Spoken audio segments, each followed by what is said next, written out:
I just want to say thank you for joining this sacred gathering. My name is Vandana Atara Ora, and I'm the host for today, the moderator. So I'm taking a little break from facilitating my own work and really welcoming you to welcome my dear sister, Maika'i, or Janet, whatever is easier for you to pronounce. And I'll tell you about this beautiful soul in a moment, but first I just want to really come together in this state of grace, in this sacred space, and welcome everyone to this feeling of coming home again, this beautiful Huna adventure from the safety of your own home. So my friend Maika'i is a beautiful soul and mentor with Aloha International. So I'm supporting these empowerment teachings with you, and I'm really glad that you were able to find the time to attend. So feel like you'll get a lot out of today's talk, and really hopefully this will provide a sense of hope and inspiration and empowerment as well, especially during this timeline of such great uncertainty and instability. So thank you, and thank yourselves also for being here. So what we're going to be experiencing today in our time together is an experience, going to be very interactive and very experiential. It's about experiencing the living healing and living art of Huna Hawaiian adventure shamanism, right? That's a mouthful. And we could all use a little vacation from our staycation, right? So this is about taking an adventure, you know, and thank you for signing up for that adventure. Especially if you're feeling like just really completely stuck and bored, and a lot of people are experiencing such hyper anxiety and really being re-triggered at this time with a lot of old stuff that hasn't been healed or addressed yet. So this is a great thing that you're doing for yourself. So congratulations. So if you've ever been curious about Huna healing or the healing powers and what it can do to shift your mood, to awaken you to greater presence and acceptance on the earth, and this is a wonderful journey that we're going to be taking. I'm excited to also have Maika'i here to answer your questions, and I'm so grateful for this really empowering, loving, and liberating deep-rooted Hawaiian system, and to learn more about it. So this is, we're really going to be in just a moment exploring the simple, easy, and effective tools and energy processes to help you to really greater embody the state of forgiveness. It just started pouring, and I'm like hearing the downpour out the window, like, what is going on? So this is an interesting purging and purification that's happening already. It's coming down pretty hard with the rain where I am, so I don't know about where you guys are, but this is about really helping you to embody a greater state of presence, inner healing, forgiveness, happiness. It's a big one, along with increasing your feelings of safety, calmness, and presence. So I'm just going to tell you a little bit about Maika'i. And then I'm going to give her the floor and let her take over. So I'll just be here to kind of support everyone in the background and just to hold the space for everyone. So she's going to be going over the basic principles of Huna, the Hawaiian healing techniques, the beauty of this Hawaiian culture, and how to really hold this, you know, energy, how to anchor it, how to embody the spirit of aloha in your daily life, and how to become the embodiment of love and light, right? So you could release, you know, this 3D collective fear and not feel like you have to hold it in your nervous system. So I'll tell you briefly about this beautiful soul. She is a twice ordained shaman. Her first initiation was as a shaman practitioner of a pathway known as divine humanity. Second initiation was as an let me make sure I'm pronouncing this word right. Alakai. So the answer to that question is yes. Thank you, which is a Hawaiian spiritual guide. And so Maika'i has been walking this path for over 20 years. Pretty amazing. She's traveled all over the world to sacred sites throughout the world, gaining really like firsthand knowledge about the mysteries of life, right? Which is good. Really important stuff. So she studied the origins and meanings also of the Hebrew alphabet with its connection to ancient Egyptian hieroglyphics, which I personally find super fascinating and intriguing. And so she's also published, she's a published author, and she's written 3 books. The names are, if you want to check them out, When Moses Was a Shaman, another book called One God, and the 3rd book, which is entitled When Eve Was a Goddess. So yeah, so let's get started. Just Maika'i, thank you so much for being here today. Thank you. Mahalo. And aloha, kokua. Aloha, kokua means hello, community. Hello, everybody.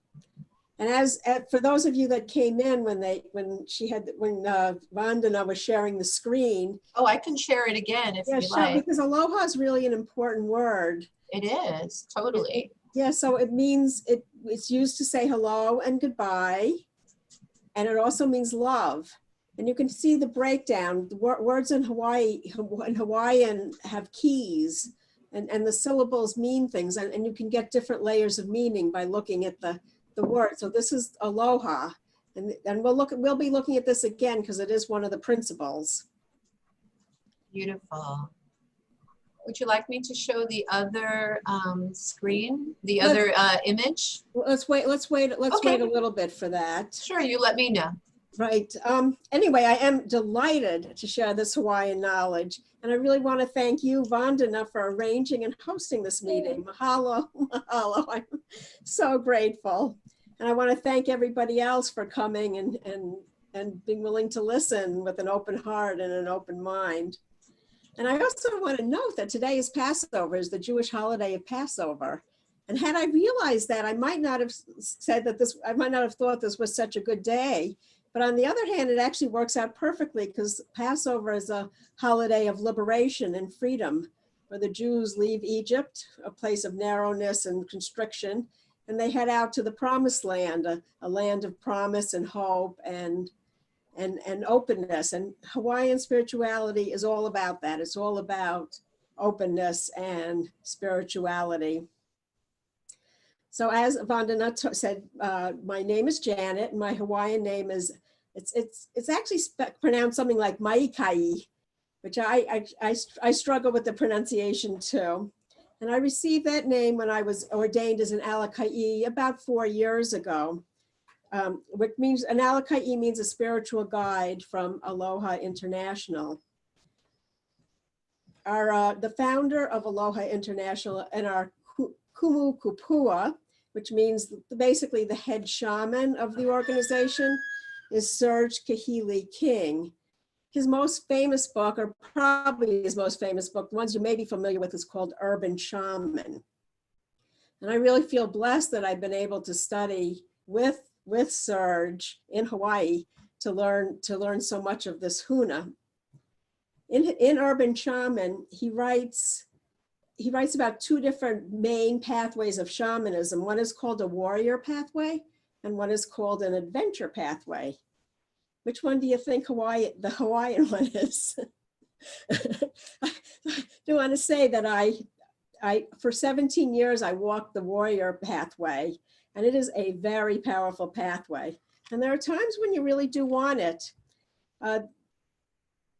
In dealing with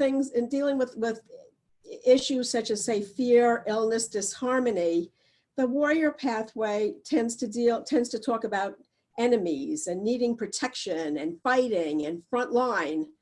I mean, those are words we're hearing a lot lately. And you want warriors to do work like that. But the Hawaiian adventure shamanism it's a more integral. What we add to the picture of fear and illness and disharmony is more love. more harmony, more nurturing. So our whole vocabulary is different and the whole outlook is different. And I've probably studied this Hawaiian adventure shamanism for as long as I've studied the warrior shamanism. And it's really the path that I've chosen. It was a conscious way, I made a conscious decision that this is really the way I want to live my life, with more love and more harmony and more beauty. That the Hawaiian way is always just so graceful and so gentle. And in fact, when somebody wants to become an Maika'i, one of the requirements is to go to Hawaii to feel that energy, the energy of the gentle winds, the healing energy, the soft energy of the people. And it's a passion. It's also a passionate pathway. When you set out on an adventure, you're going to find treasure, and who knows what kind of treasure it's going to be. And there's the training that we get is to look for that and how to find it and how to draw it into our lives and enjoy it. Okay, the next part, I'd like to just talk about what Huna is, because I've used the word Huna. Vandana also used the word Huna. The word Huna, similar to aloha, has layers of meaning. The word Huna means secret, but it's not a secret like I can't tell you anything. It's more of a secret like it's hard to find, like the mists of the ocean. It's hard to hold on to. You can't grab its meaning. But Huna also has the two syllables, like the breakdown of the word aloha. Hu is the active aspect and na is the receptive aspect. So Huna it's the wave of energy, the movement of life, almost like a yin yang, like a Hawaiian yin yang. So when we can harmonize with that yin yang concept, it helps us to harmonize our lives, even in times where they're challenging, such as now. All right, so the foundation of Huna, there involves 7 principles. And Serge was adopted into a Hawaiian family, the Kahili family, and he learned these principles, and he learned Hawaiian words that represent the principles. And he put them together as a unit.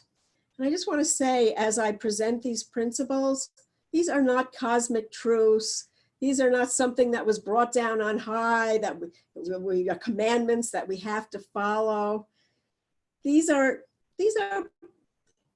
principles that we follow because we find them to work. They're very effective. They're principles that challenge us to look at our beliefs, our thoughts, our feelings, and to see what we can change, to see what we can make better, to see what we can improve in our lives. So the first principle is Ike. And if you want, you can put that up now, Vandana. I have a little chart for you to just see these Hawaiian words. But Ike, in Serge's translation, he translates it into English. And his translation is, the world is what you think it is. And I want you to really think about that for a moment. There it is, you can see it up on the screen. The world is what you think it is. We all have our own beliefs, our own preconceived ideas about things, our predilections, our moods, and all these things affect how we see the world. And how we see the world affects our experience in the world. So the question is, for example, are you a glass half full type of person, or are you a glass half empty type of person? Or are you a completely different kind of person and realize you can just refill the glass anytime you feel like it? What I'd like to do is I'd like to do a little thought meditation to give you just an example to show you how what your belief system in affects what you see. So what I'd like you to do is perhaps close your eyes, but I would like you to imagine that you're walking through a forest. And look around that forest and see what do you see? What do the trees look like? What does the ground look like? What do the leaves look like? Now I want you to imagine that you're a forest ranger walking into the same forest. What do you notice about the forest? What do you see when you look around this forest and you're a forest ranger?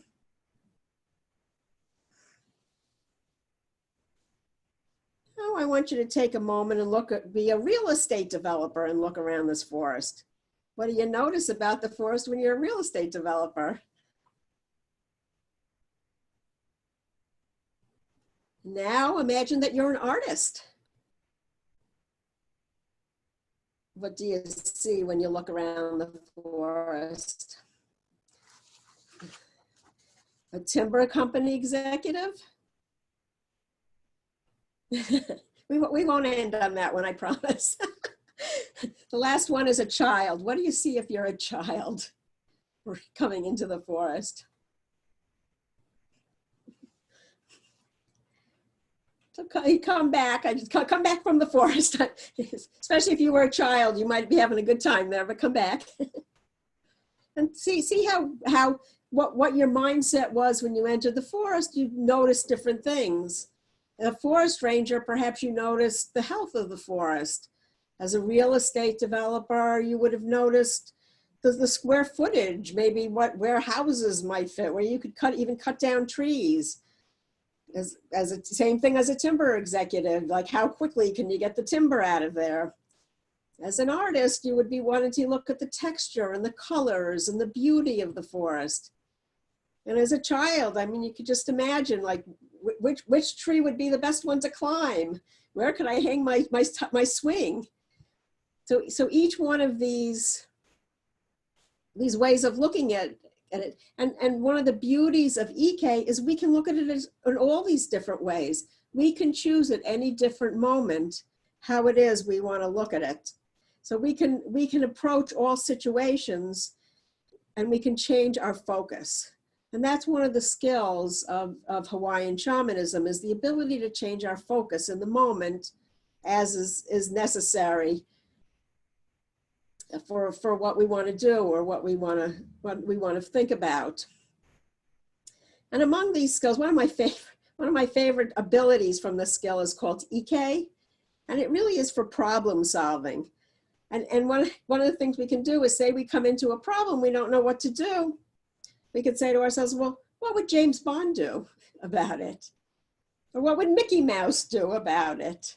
Or what would my accountant do about it? Like you can think about it, you can choose the focus that you'd like to have, and you can come up with new options for activities for how to handle or how to approach any situations. So, and here's the main point. If you can change your basic assumptions or even your opinions, you can open up new opportunities for yourself. I'd like to do one other exercise with you. What I'd like you to do is turn your head to the left as far as it goes comfortably. Don't force anything. Sit up straight and turn your head to the left. And when you're looking left, see what it is that you are seeing. Like pay attention to the shapes. Pay attention to the color. What are the textures? What are you seeing when you're looking to your left? And then turn your head back forward. And then this next part, I'm going to ask you, was just going to be done completely in your imagination. I'm going to ask you to close your eyes. And I'm going to ask you to turn your head left in your imagination. Turn your head left just to where it was before. And look again, remember what you saw? Look at what you saw. Don't actually turn your head. Just imagine that you're turning your head and look and see in your mind's eye what you saw when you turned your head left. And then what I want you to do again in your mind's eye, turn your head, keep turning until you're facing behind you, all the way behind you. What is behind you? What images are behind you? What textures, what colors? And then when you're ready, turn your head back to the front again in your imagination and open your eyes.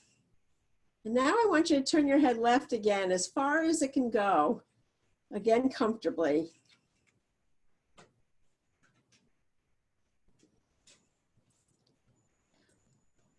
Did you notice that? Your head goes further because you gave your body another message.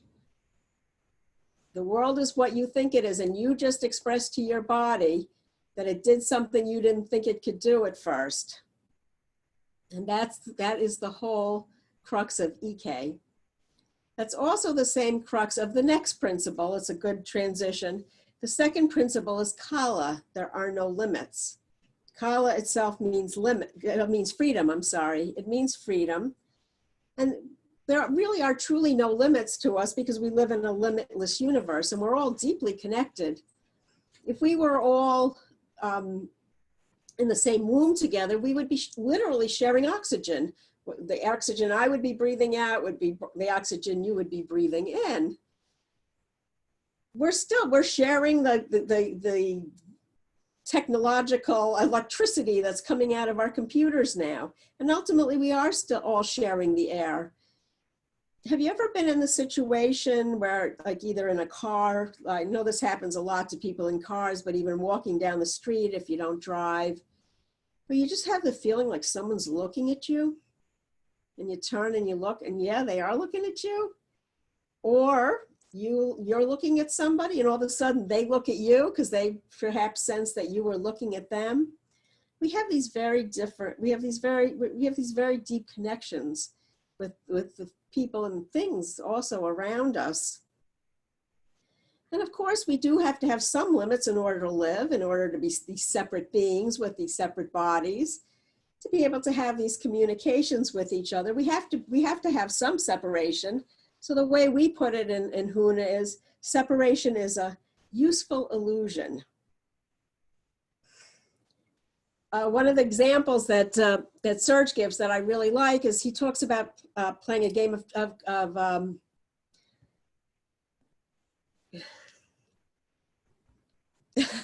is going over all of we're playing a game of checkers. And if we're playing a game of checkers, there's really nothing to stop me from just flipping over the board, stealing all of your chips and taking them all for myself and declaring myself the winner. Of course, then I wouldn't be playing checkers. By labeling it checkers, we put certain rules on it so that we can play the game. Without those rules, we can't play the game. There's no container to hold what it is that we do. So as long as we understand that the rules are ones that we have chosen, are ones that we have made up, then as long as we understand that, then it gives us a freedom to change the way that we look at things. When I did the head turning exercise, that was also a reflection of Kala, because we thought we had a limit on how we moved our head. But when we told our body we could do something more, our head moved further than what we thought our limits were. So with Huna, we can always be expanding our limits. One of the magics of Kala that I like particularly is that when you put your energy out into the world, whatever it is you put out into the world, you will get that energy back. You will attract people to you, you will attract situations to you, you will attract experiences to you, you will attract whatever it is. If you put out more love, you will attract more love to yourself. And that's the real lesson of Kala. You don't need to leave the image up. Hopefully people have seen it. Okay, the next principle is Maika'i. And this is probably the biggest shamanic skill, the most important one. Energy flows where attention goes. Energy flows where attention goes. We energize what we put our focus on. So just like I said with Kala, if you want more love in your life, then you want to be more loving. If you find you're unhappy and you're miserable and that's what you focus on, then you'll get a lot more of being unhappy and miserable. I'm going to say this again because it's just so important. You energize what you put your focus on. So it's important to pay attention to what you are paying attention to. There's a story about Thomas Edison when he was inventing the light bulb. that he came up with 10,000 ways that didn't work, that were failures. And when somebody asked him about it, instead of putting it the way I put it instead of saying that they're failures, he put it the way I first put it. He said, I haven't failed at anything. I found 10,000 ways that don't work. So I'm going to go to 10,001. So just think about this for a minute. He had a belief system that supported his work. That's EK. I'm sure everybody else of his era was telling him he was crazy. A light bulb, who ever heard of a light bulb? That's silly. Who can make a light bulb? But he believed it was possible because the world was what he thought it was, and he thought he could make a light bulb, so he kept trying. Kala, he didn't have any limits. 10,000 times he went to 10,001, 10,002. He didn't stop with limits. And Maika'i, he kept his focus on it.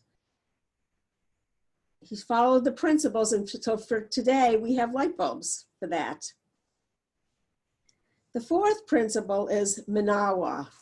Now is the moment of power. So here I want everybody to sit up straight with their back straight.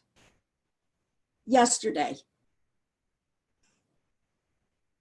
I hope everyone's laughing, because I could have also said sit up straight tomorrow. And I hope you're laughing because realize that you can't do that. You can't act in the past, and you can't act in the future either. All you can do is act in the present moment. Now is the moment of power. And this principle brings up memories and how we treat memories. Many of us feel quite hampered by our memories, and especially if we've had traumas or bad memories, as I'm sure many of you are. I am a survivor of violence and abuse. But Huna has given me the tools to release those memories, or maybe perhaps better stated, let me say, to have a different relationship with those memories. Let's just explore memories for a moment.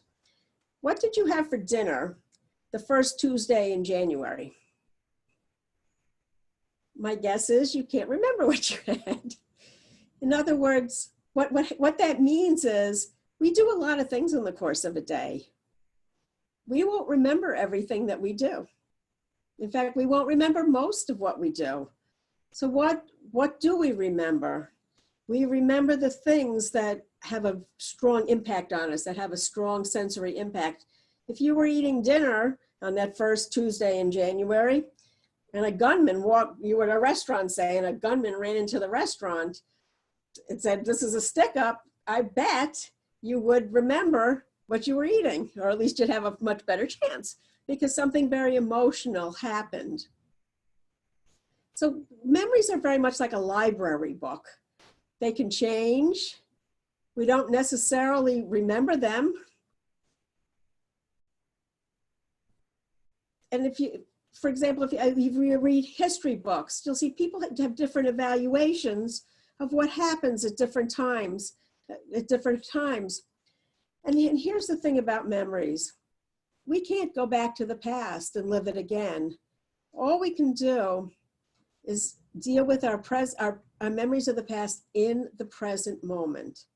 And that's really important. And that's the key to helping us change our relationship to the memories.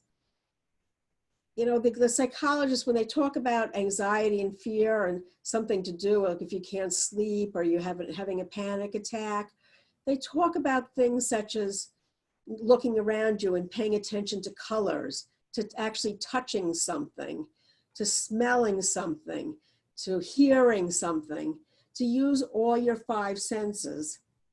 And what does that do when we use all of our five senses? It brings us into the present moment.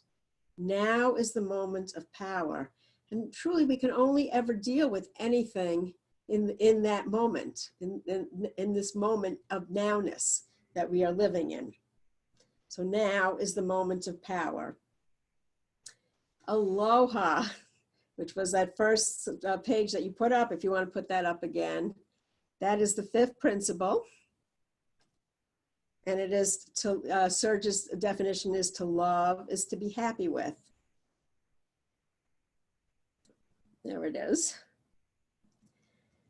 In fact, love is the creation of happiness and it's not a side effect. In fact, the test of love is how happy you are. If you notice also that last syllable, ha, ha is the universal symbol of breath and life. It certainly is in Hebrew, and it's in very many languages, especially ancient languages around the world. So another meaning of aloha, which is not listed in here, is the breath we all share. Isn't that beautiful?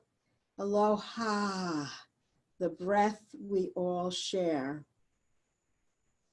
There was a play a number of years ago. It had a lovely title, and I think a title that resonated with a lot of people. The name of the title was, I love you, you're perfect, now change. That would not be aloha love.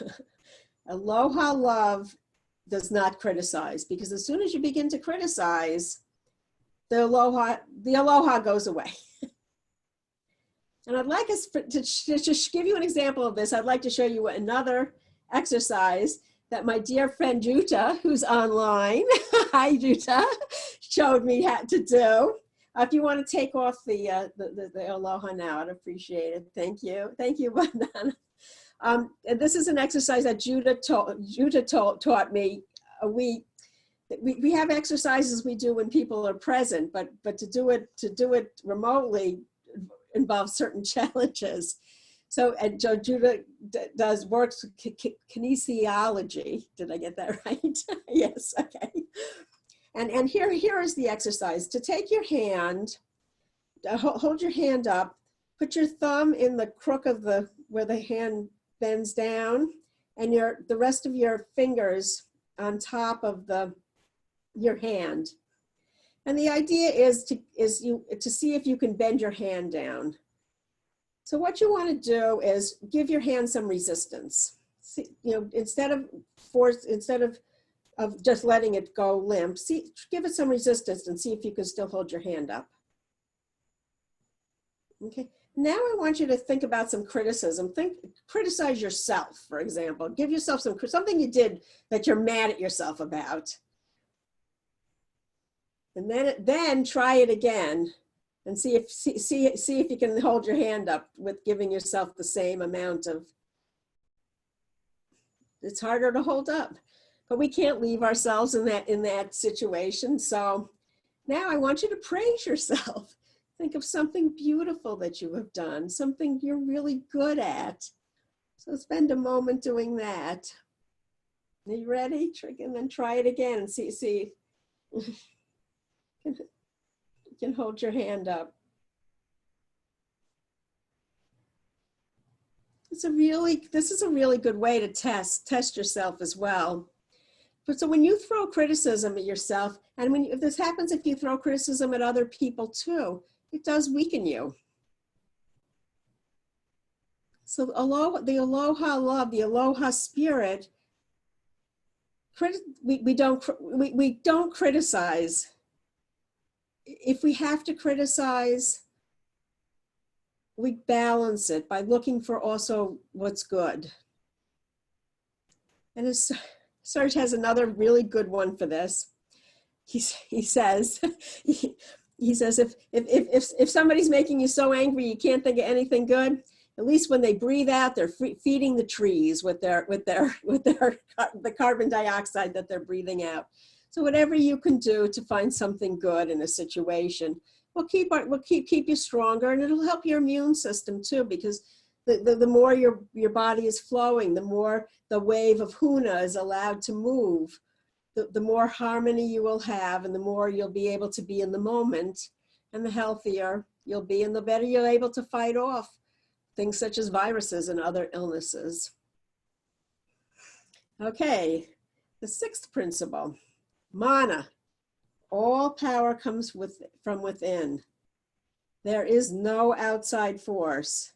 There is no godhood that gives us power, because all the power comes from within us.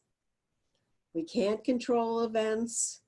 We can manipulate behavior to a certain degree, but we can't control other people's behavior.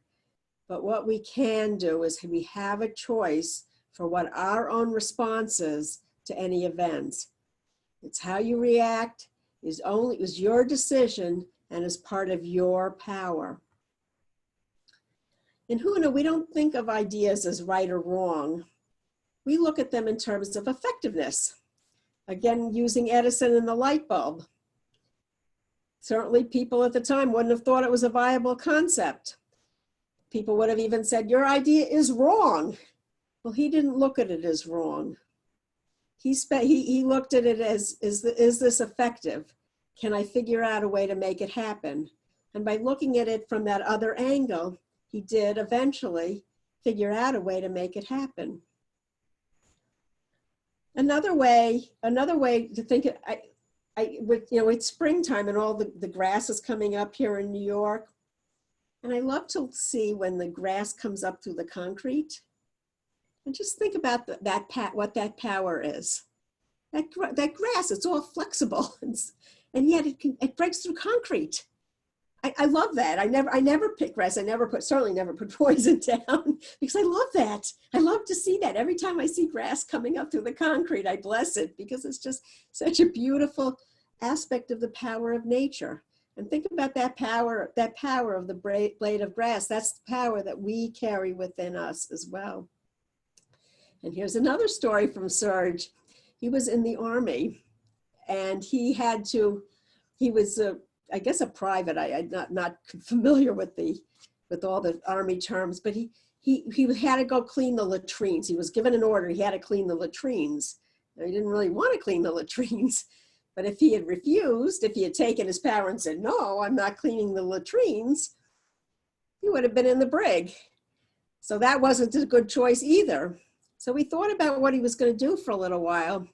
And he took a very Huna approach. He said, you know what? I think I want to clean the latrines. In other words, he made a decision that he was going to do this willingly and openly. And we can do that in our own lives. A lot of times we have to do things we don't want to do or we feel uncomfortable doing. But if we can change our focus to, yes, this is something I want to do, it'll help us again be in harmony, and it'll help us be in touch with our mana, our power within. And the final principle is Pono. Pono, effectiveness is the measure of truth. The word Pono means harmony, or putting things right. And a lot of you probably know the term Ho'oponopono, which is a very popular term now, which is great because it's a wonderful process. Ho'oponopono means putting things right, injecting harmony into an inharmonious situation. To just give you an example of how we show effectiveness, think about what the date is today. I'm sure if I asked you the date, one of you would answer, oh, it's April 9th. And you could even give me the time, right? But then I would ask you, by what calendar?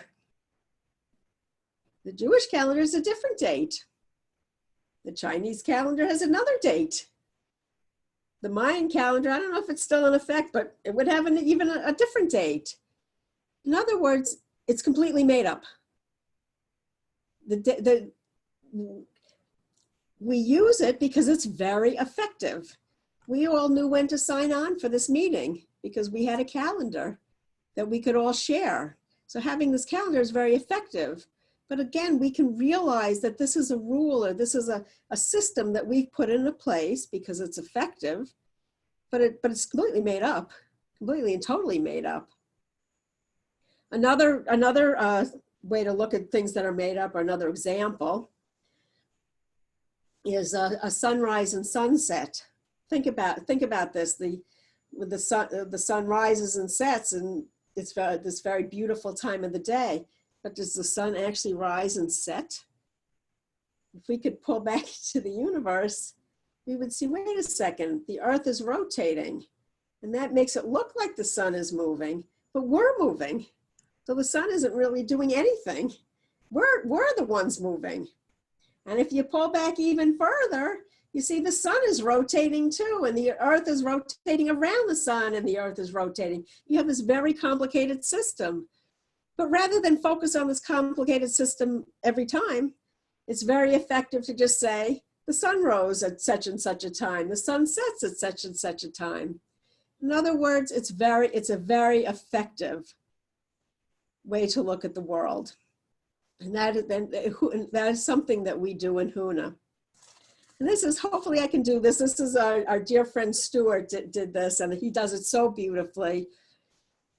So effectiveness is the measure of truth. So say, for example, we're not happy with some aspect of our lives. We can go back to EK.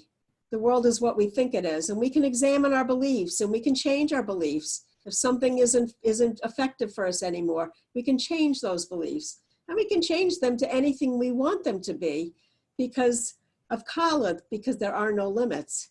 And we do it with Maika'i, because energy flows where attention goes.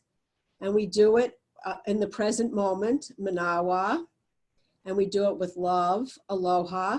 We do it with our inner power, and we do it to achieve Pono. So those are the 7 principles. If anybody has any comments or any questions, I'd be happy to answer them. Yes, thank you, Maika'i. Please, everyone, chat in your questions.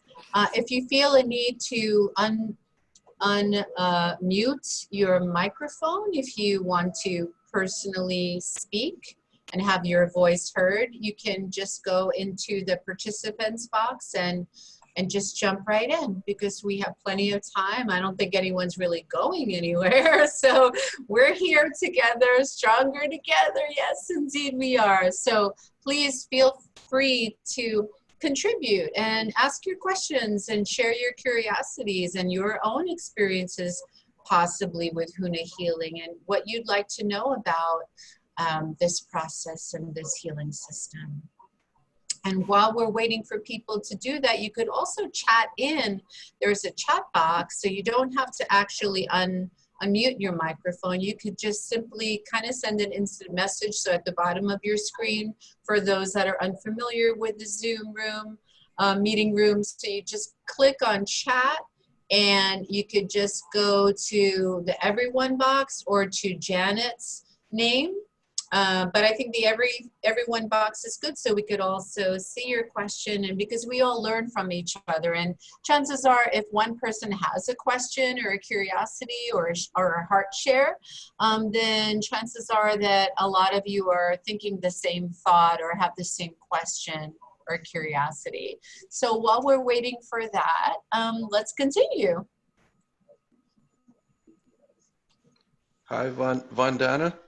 Hello, Radiant Hi. Ron. Aloha. Greetings. I just wanted to thank Janet and you and the ladies that were praying last time we met on the Huna Zoom meeting. My loved one, so to speak, she's like 102 years old. She's well. That prayer went to her and it really happened. She's up and her voice is louder than mine. And she really got the healing. So that day, I wanted to thank you. It made my heart so happy. I just had to let you know our prayers really affected somebody. She's just like you ladies, very loving, healing person, and she affects a lot of people. So thank you. She's a good lady, like you. So thank you for that prayer. I'm so delighted. What he's talking about, both Vandana and Ron came to what is called a Kakua group. And a Kakua group is a Hawaiian service group where we use Hawaiian tools of healing to both to heal ourselves and to heal other people. One of the beautiful things about shamanic healing is when you do the work for somebody else, you heal yourself within. The point of a Kakua group is, to look for beauty and to look for blessings that we can give to ourselves and to other people. And like we saw in that exercise with our wrist, when we can focus in this way and send that energy out, it does affect people. And it has a big effect. It has effect. But either of you like to talk or say something about the Kakua group? Yes, absolutely. I really received a lot from this support space, especially God knows we all need additional vibrational support, and that everyone's affected by this present state of affairs in the world. And so for me, being an energy healer and a teacher, I'm always leading others and facilitating healing activations for others, and giving to my son, and my family, my friends, and my students and clients. So for me, it was such a refreshing, really like a breath of fresh air, to actually allow myself, to give myself permission to receive healing, to receive support, right? And that we all need to create that balance and harmony. Like Huna is about harmony, the pole, right? And so I loved it. I received just a lot of peace, just feeling like, just more supported, and just feeling more of a sense of community, which we also need to have that, sense of family, especially for those who live alone, or those who are struggling or feeling quite lonely and isolated, self-isolating, right? And locking down, being in this lockdown state of affairs, social distancing, especially now more than ever. And I create this space for others, but for me to actually just sit back and not feeling like I have to do anything except just be there, be present, and receive the healing as it was flowing through me. That was amazing to me. We worked on my brother. It was recently his birthday, and I just feel like I've just been kind of tapping into like his higher self and my higher self, and we've been working it out, in the other planes of reality. I haven't actually heard from him yet, but it has been like 9 years. So I'm not expecting like, this instant gratification, like, oh, he called me or else it doesn't work. I'm trusting the process. And I feel like this is a big part of Huna Healing as well. So thank you so much. I did want to say that it's a very experiential experience, because there's these beautiful, beautiful tools of Hawaiian healing, and it gives us a chance to study them and to experience them and to strengthen them and how we do them. So the Hawaiian healing work is just very powerful, and there is an opportunity. I'll be continuing with classes if anybody is interested. If you'd like to learn some of these techniques, if you'd like to practice some of these techniques, we do have, I'm delighted to share them with people, because the world needs them. And I think we need them as well. Amen. Amen, sister. Any other questions?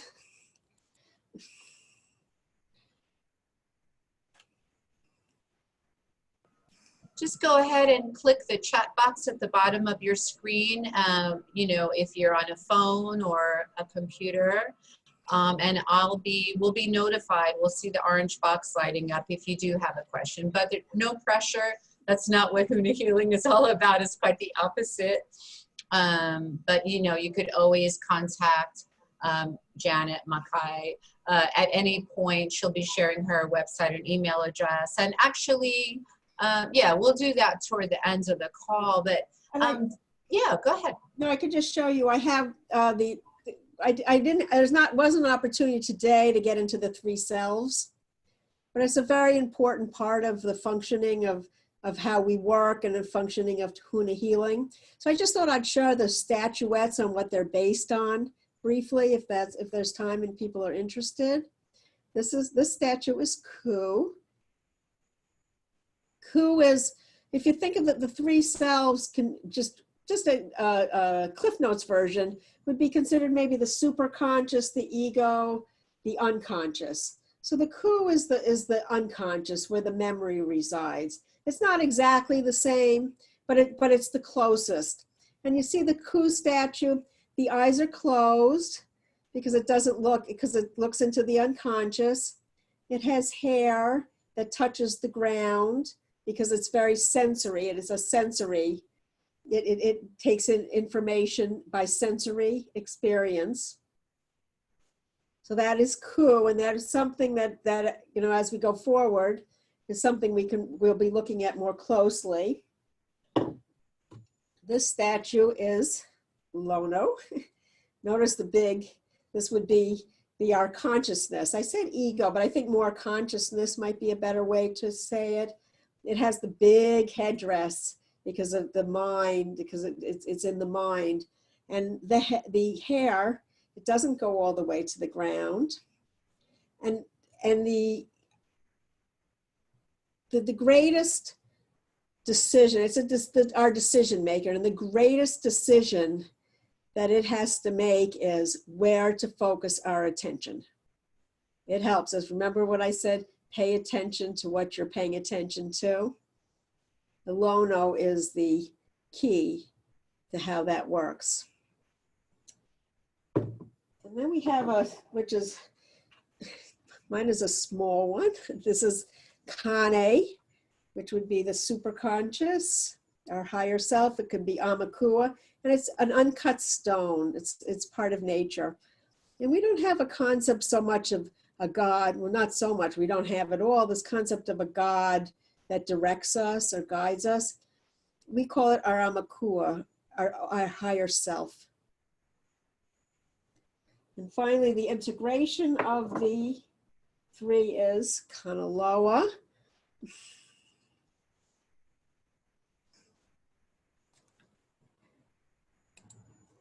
Notice Kanaloa has the braids that all go to the ground, the tall headdress, and the wide eyes, and the fish. It has the fish mouth because Kanaloa is considered the Akua, or in English more like a god, the god of the oceans. And this is again something to delve more deeply into, and how these selves can help us work with our healing our energy and healing our woundings. That's so beautiful. Thank you so much for sharing that. That really hit home for me, and it just really, the symbolism, the beauty of this Hawaiian culture, this ancient Hawaiian culture, is so intelligent and wise, and we could learn so much from it about, you know, how to be happy, healthy, and wise. So yeah, thank you for sharing that. And one last thing, Judah suggested that we look at the coronavirus from the 7 principles. Great idea, Judah. So maybe she can, she's having a little trouble with her connection. Yeah, she just left again. Yeah. We can look at this. I'm going to unmute you, Judah. Okay, so maybe we can go through this of the 7 principles. We can talk about the coronavirus and the 7 principles. Okay, so the first principle, the world is what you think it is. I think one of the important things about the virus is we need to have common sense. This is a virus that can really hurt people. But if we're so fearful of it that we can't function, if we can't go out because we can't live our lives, even if we're living them differently, then we create so much stress in our life that it creates more potential of illness. So the world is what we think it is, and we think about this virus and our relationship to it. If we can approach it without fear, with care and protection and caution, but without fear, it will help us to weather this time. I have a new message. I'm not mastering this technology, sorry. Okay. Akala, there are no limits. You know, life is magical. There is magic. And, you know, this virus came from somewhere and will go back to somewhere. And we do have immune systems that do fight off viruses. So Ike Kala Makia, energy flows where attention goes. you know, if we're watching the news all the time and we're looking at, well, looking at some of the ugly facts, I'll just say, the challenging facts, you know, that can put us into a fear cycle or a stress cycle. So this really is an opportunity to practice Huna in a different way, to pay attention. You know, we're in New York now, and spring has been really beautiful. I hope people have been noticing that. The flowers have been coming out, the birds are mating. In fact, I don't know if you've noticed, I've looked away every now and again because this beautiful bird will fly. I have a window out here. So to really pay attention to with beauty, to send our energy, to choose where to put our energy. Go ahead, Judah. Yeah, I just think you have to really consciously do that, and you have to decide to do that, because otherwise you're just so influenced by all the news and all the images of the virus. If you don't consciously do something else, the fear will just grab you again and again. Yes. And the most important thing is really to get rid of your fears, because this strengthens your immune system. It doesn't make you maybe healthy, but it helps you helps your body to help himself. To give us the best outcome that we can have. And so this brings us to the next principle, Vandana, because now it's a moment of power. You have to decide, and then you have to change the focus. Right, in the moment. Yeah, in the moment. Yeah. And to do so with love, to have a loving presence, because that does help our enjoyment and our happiness to have more of a loving presence. Mm-hmm. And also, go ahead, Judah. Yeah, sorry, I just thought maybe I jump in. It is also that you don't fight the virus. Don't be afraid of it.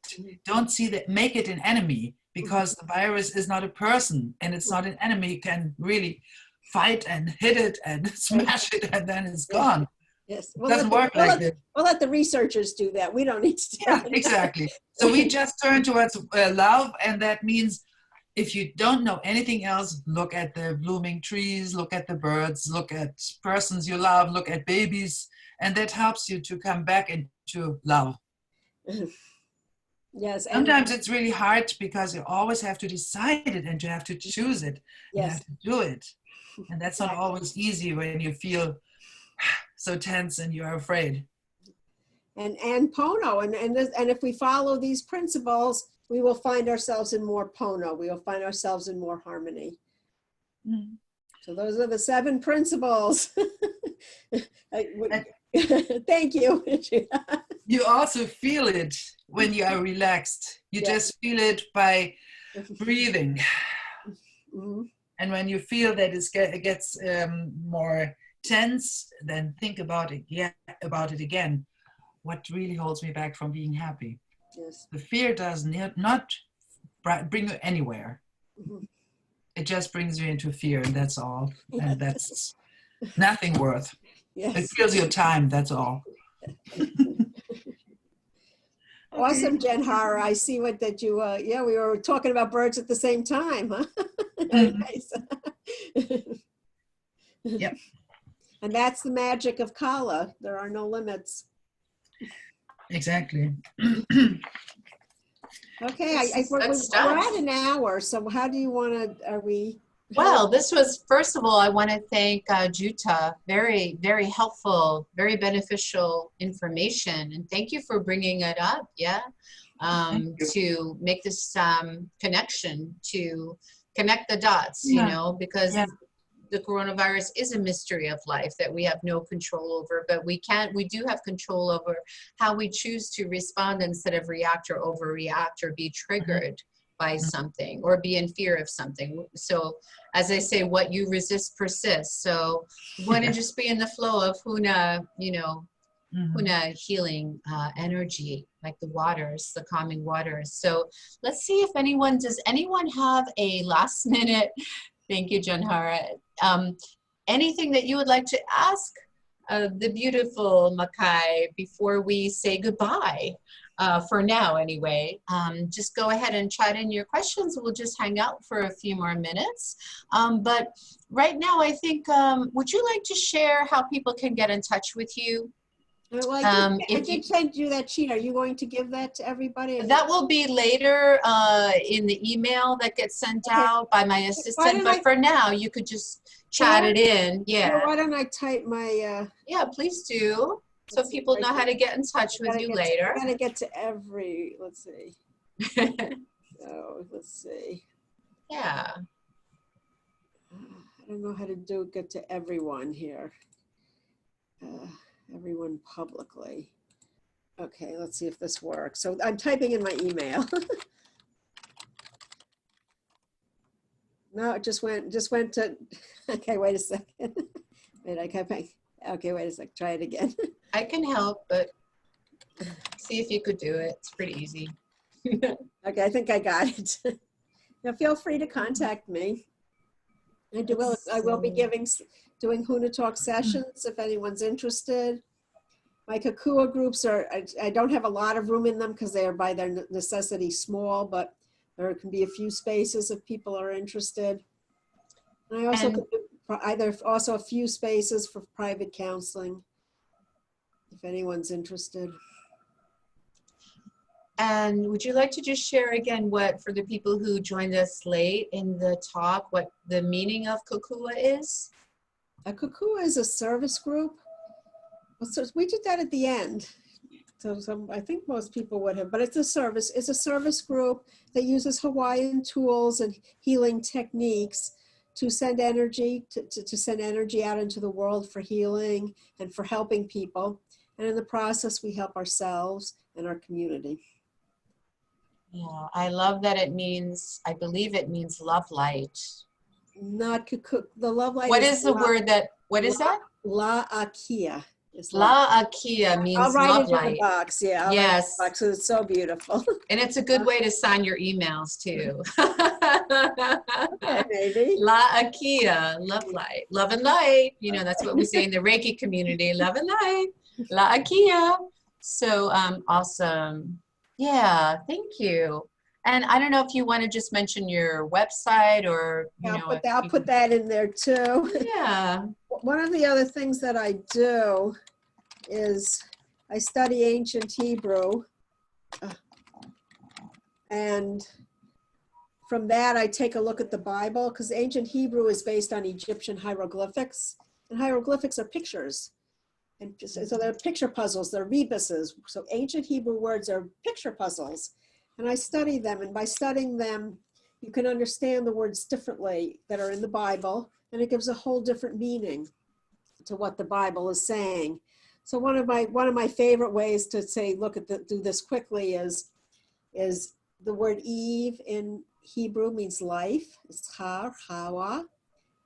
And what's the name of the tree that she's forbidden to eat from? That would be the tree of life. It was her tree. And think about how our lives would be different if Eve willingly gave us this fruit to nurture us. That it wasn't that she was disobeying a commandment, but it was her gift to us. Because then there is a whole tradition of Isis and other Middle Eastern goddesses of living in trees and providing nourishment for their people. And Eve was one of these goddesses. And somehow it became a curse. And I think that changed the course of history when that happened. So I like to look at those patterns. And my website goes into that in the books that I've written. Awesome. Yay. This was so amazing, fascinating. And thank you so much for your knowledge and these teachings, these ancient teachings. I've always been fascinated by the symbolism also of the Hawaiian healing and Karuna Reiki. Somebody mentioned that they also have taken Karuna Reiki courses. And I feel like there's definitely a symbiotic relationship between the two philosophies. So that's really cool. It's beautiful. So, so if we're all good, do you want to maybe lead maybe a, like take us through a closing ceremonial prayer or a blessing for everyone, especially right now with the level of anxiety on the planet. I think we could all use some prayers. This is what a closing we often do, and it's just very beautiful. There's 4 lines. The first 2 lines I'll say, because, but the second 2 lines I'm going to ask you to repeat with me. But the first 2 lines that I'm going to say, just sit back and listen to the Hawaiian syllables because they're just so gentle and lovely.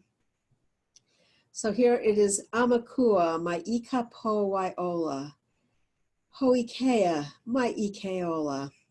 And what that means is higher self, that's the Amakua. Higher self, bring these blessings from the other side of the veil and manifest them here on earth.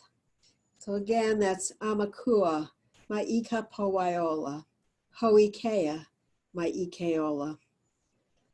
And then the ones I'm going to ask you to repeat with me, the first one is Amama ua noa. And what that means is, so let it be without limit. So do we want, maybe we could unmute everybody? And I know it'll be noisy, but why don't we unmute Yeah, everybody? Let's try that and see how that goes. Let's see how it goes, yeah. I'm going to unmute everyone, see if we're all here. And of course you don't have to do this, but I am going to unmute everyone and just have a little fun here. And I just wrote it out Oh, good. I was going to ask if you could do that. All right. Okay. I think we're all unmuted. Okay, so you ready? So, Amama ua noa. Amama ua noa. So let it be without limit. So let it be without limit. Lele wale akala. Lele wale akula. Akula. Lele wale akula. What that means is, what we do is we hold our hands as if it's a bowl. And lele wale akala means let it fly off and manifest. So we say lele wale akala, and we blow it, let it fly off and manifest. So you ready? All together. Lele wale akala. Lele wale akala. Lele wale akula. Mahalo. Wow, that was so beautiful. So does anyone feel inspired to share how they're feeling right now, or any remaining questions? We went over the hour by just a few minutes, but I think we're all good with time. But just in case, we want to respect everyone's time in case you have a million other Zoom meetings like we all seem to be having these days. Yeah, so I just want to, we'll just wait for a moment and just say thank you, everyone. And I'd like to just also share, also if you wanted to get in touch with me for any reason, I'm just gonna give you my contact information as well. And please stay in touch. And we're gonna have like weekly, they're called New Earth Ascension Global Telesummit shows, where I'm going to have, I would love to have you on again, and I would love to invite everybody to learn more about the friendly, benevolent, Christed cosmic ETs, the Arcturians and the galactic doctors and celestial surgeons and all of these beautiful, benevolent, kind beings that that I bring in every week on my calls and classes. So I hope you'll join us for that, for this show. And we'll have other beautiful speakers like Maika'i, and hopefully she will say yes and come back on the show again and lead us through some more really beautiful, heart-opening processes like you were able to do for us today. So I just wanted to thank you. Thank you, Alan. Mahalo. Mahalo. Thank you, everyone. Thank you, Heather. Yeah. Wow, this was really, really fun. So I just want to let everyone know and say thank you again, mahalo. And we'll be sending out a thank you letter from Maika'i with a couple of PDF attachments that are printable, so you can continue learning more about the Huna healing processes and exercises. And remember, don't be shy if you have any questions for Maika'i. Please, you have her email address. Just reach out to her, and hopefully we'll see each other again in the very near future. And we just send a big, beautiful burst of beaming, benevolent, bright, white light energy, diamond light, crystal light energy, platinum light to the entire planet, to all beings. And we say, Loka Samasta Sukhino Bhavantu. May all beings be happy, be at peace, and be free and liberated from suffering. Thank you. Mahalo. Beautiful. Thank you for being here. Take good care of yourselves. Be safe and be well. Have a good rest of your day. Yes, thank you. Have a beautiful rest of your day. See you soon. You'll Thank get the you. Have a replay blessed night. also, so don't worry about it if you missed any of it. I'm going to be sending out the replay too. Thank you, everyone. Namaste. Namaste. Transforming the world. Bye. Yeah.